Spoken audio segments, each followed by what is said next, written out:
Hello student, आज मैं class 10th की शेषमुषी भाग सेकंड का थर्ड चैप्टर व्यायाम सर्वदा पथ है ये पढ़ाने जा रही हूँ। ठीक है, तो आप इस पाठ को अच्छी तरह से सुने, समझें और अपनी पेंसिल से कठिन शब्दार्थों पर लिखते हुए जाएं, जिससे कि आपको ये अच्छी तरह से आ जाए। व्यायाम यानी व्यायाम सर्वदा माने हमेशा, पथ्य माने लाभदायक है। व्यायाम हमेशा लाभदायक है। आचार्य सुश्रुत से लिया गया है। ठीक है, प्रस्तुत पाठ्य सुश्रुत संहिता इति नाम प्रसिद्धस्य आयुर्वेद ग्रंथस्य चिकित्सा स्थाने गतात्।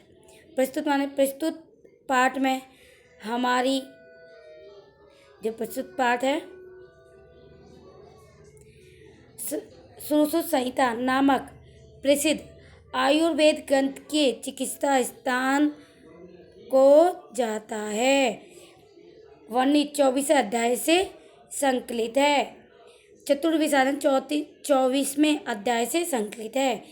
अस्मिन आचार्य सूत्र है, इसमें आचार्य सूत्र ने व्यायाम की परिभाषा तेन जायमानम बताते हुए जायमान माने होने वाले, लाभन माने लाभों को चर्चा की है। प्रामुख्यन शरीर स्वस्थम, प्रमुख रूप से शरीर में सुगठन, क्रांति की स्फूर्ति, सैनुषता, आरोग्य या निरोगिता आदि व्यायाम से लाभ संति व्यायाम के प्रमुख लाभ हैं। अब इसका पहला श्लोक देखिए।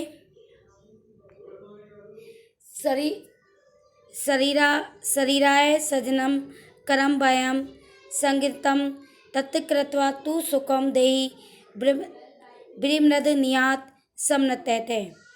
अब शरीरा सजनम शारीरिक परिश्रम से उत्पन्न, संगीतम नाम से कहा जाता है। देहम शरीर की, समनतम पूरी तरह से, विमृदम नियात मालिश करनी चाहिए। यह कह रहा है शारीरिक परिश्रम से उत्पन्न कार्य व्यायाम के नाम से जाना जाता है, अर्थात उसे व्यायाम कहते हैं।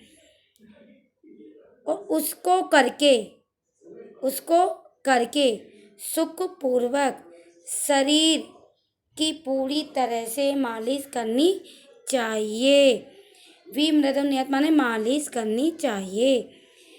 शरीरोपच्य कांतिग्रांतम सुविविक्ता दीप्ता मनालस्य स्त्रतम लाघवा मृजा। शरीरोपच्य शरीर में वृद्धि, क्रांति चमक, ग्रातनाम शरीर के अंगों का, सुविविक्ता शारीरिक सौंदर्य, दीप्तानि अग्नित्वम जेठ रागिनी का प्रदीप्त होना यानी भूख लगना, अनालस्यम आलस्यहीनता, लाघवक हल्कापन, मृजा स्वच्छ करना। अब वो कह रहा है व्यायाम और मालिश करने से शरीर में वृद्धि, शरीर में वृद्धि, चमक, शारीरिक सौंदर्य, भूख लगना, स्फूर्ति, स्थिरता और हल्कापन आदि आता है। इसलिए मनुष्य को हमेशा व्यायाम करना चाहिए। व्यायाम और मालिश करने से शरीर में वृद्धि, क्रांति, शारीरिक सौंदर्य, शरीर में वृद्धि, चमक, शारीरिक सौंदर्य, भूख लगना, स्फूर्ति, स्थिरता, हल्कापन आदि आता है। इसीलिए हमें नियमित मालिश करनी चाहिए। शरम क्लन मपी पासोन सीता दीना सैनुष्णा आरोग्य चापी परम व्यायाम धूप जायते।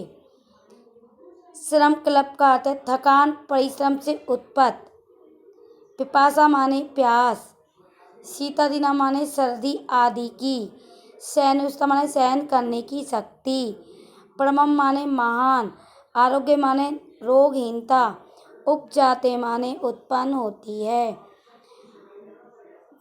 श्रम के लिखा है व्यायाम करने से थकान, प्यास, गर्मी, सर्दी आदि की सहनशीलता और परम आरोग्यता अतः रोगहीनता भी उत्पन्न होती है। हमें नियमित व्यायाम करना चाहिए। ते चास्ति सदस्तेन कृषित स्थूलम कर्षणम नाचे व्यायामिनीम मृत्य मृद अंतरो बलाते। कचित माने कुछ भी, स्थलो कर्षण माने मोटापे को दूर करने वाला, व्यायामिन माने व्यायाम करने वाले को, मत्तन माने मनुष्य को, अर्य माने शत्रुघ्न, अर्धरंती माने कुचल डालते हैं। व्यायाम के समान सदस्य माने व्यायाम के समान मोटापे को दूर करने वाला कुछ भी साधन नहीं है। और व्यायाम के समान मोटापे को दूर करने वाला कुछ भी साधन नहीं है। व्यायाम करने वाले मनुष्य शत्रुगण भी बलपूर्वक नहीं कुचल सकते। व्यायाम करने वाले मनुष्य को शत्रुगण भी बलपूर्वक कुचल नहीं सकते। अतः हमें व्यायाम करना चाहिए।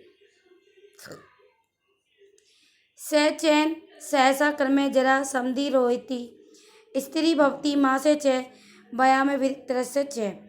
ये हमको व्यायाम करने लगता है कि शरीर में हमें सुबह उठ के व्यायाम करना चाहिए, मालिश करनी चाहिए। कहते हैं ना, व्यायाम करने से शरीर स्वस्थ रहता है। जरा माने बुढ़ापा, एनम माने उसकी, आक्रमण, समधि रहती माने ऊपर से घेर लेती है। अविरत माने तसल्लीन होने वाले का, स्थिर भवती माने शांत होता है। व्यायाम करने वाले का बुढ़ापा भी अचानक आक्रमण करके नहीं घेर लेता। व्यायाम करने वाले तल्लीन होने वाले का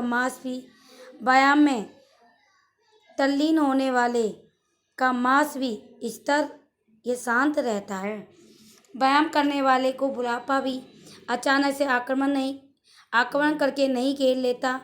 और व्यायाम में तल्लीन मांस का भी स्तर रहता है।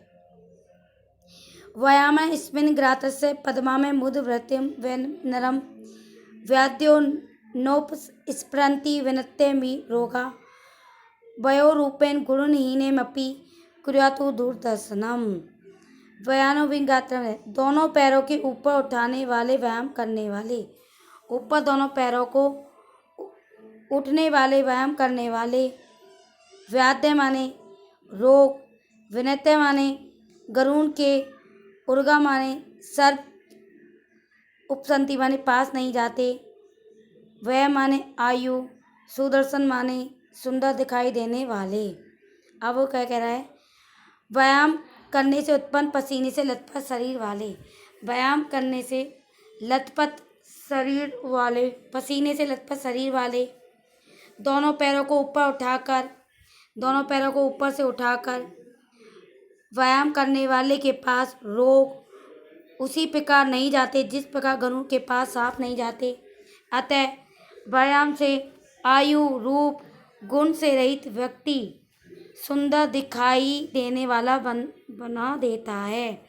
व्यायाम करने से उत्पन्न पसीने से लथपथ शरीर वाले, दोनों पैरों को ऊपर उठाकर व्यायाम करने वाले के पास रोग उसी प्रकार नहीं जाते जिस प्रकार गरुड़ के पास सांप नहीं जाते हैं। व्यायाम करने वाले आयु, रूप, गुण से रहित व्यक्ति को भी सुंदर देने वाला बना देता है। अब 7वां देखो, व्यायाम कुर्वतो नित्य विरुद्धमपि भोजनम विगदम वा निर्दोष परिपर्यते। नित्यम माने हमेशा, कुर्वत माने करते हुए, विगदम माने भली प्रकार से पके हुए, विरुद्धम माने आवश्यकता से अधिक भारी, परिपर्य माने अच्छी प्रकार से पच जाता है। रोजना व्यायाम करने वाले भली प्रकार पका हुआ, नहीं पका हुआ, आवश्यकता से अधिक भोजन भी बिना किसी दोष से पच जाता है। रोजाना व्यायाम करने वाले व्यक्ति को भली प्रकार पका हुआ अथवा ना पका हुआ, आवश्यकता से अधिक भोजन भी बिना किसी दोष से पच जाता है। व्यायामो ही सदा पथ्यो बलिना स्कन भोजनाम स च शीते वसंते स तेषां पथेतम स्मृतम। बलिनाम माने बलशालियों का, स्कन भोजनाम मधु भोजन करने वालों का, पथ्य माने लाभकारी, शीते माने सर्दी, स्मृति माने माना गया है। अब वो कह रहा है व्यायाम करने से बलशाली मधु भोजन करने वालों के लिए निश्चित हमेशा लाभदायक होता है और वह सर्दी में, बसंत में उनके लिए सबसे अधिक लाभदायक माना गया है। व्यायाम बलशाली मधु भोजन करने वालों के लिए निश्चित ही हमेशा लाभदायक होता है। वह सर्दी में, बसंत में उनके लिए सबसे अधिक लाभदायक माना गया है। सर्वे वसु तुष्टयम् पुष्टिभरा हितैषी बलसाधनं कर्तव्यो व्यायामे हन्तिनो अन्यथा। इसका अर्थ है आत्महितैषी का अर्थ है अपना कल्याण चाहने वालों के द्वारा, पुंबी माने पुरुषों के द्वारा, ऐल माने प्रतिदिन, हंति माने नष्ट कर देता है। अपना कल्याण चाहने वाले पुरुषों के द्वारा, अपने कल्याण चाहने वाले पुरुषों के द्वारा सभी ऋतुओं में प्रतिदिन अपने बल के आधे भाग के समान ही व्यायाम करना चाहिए।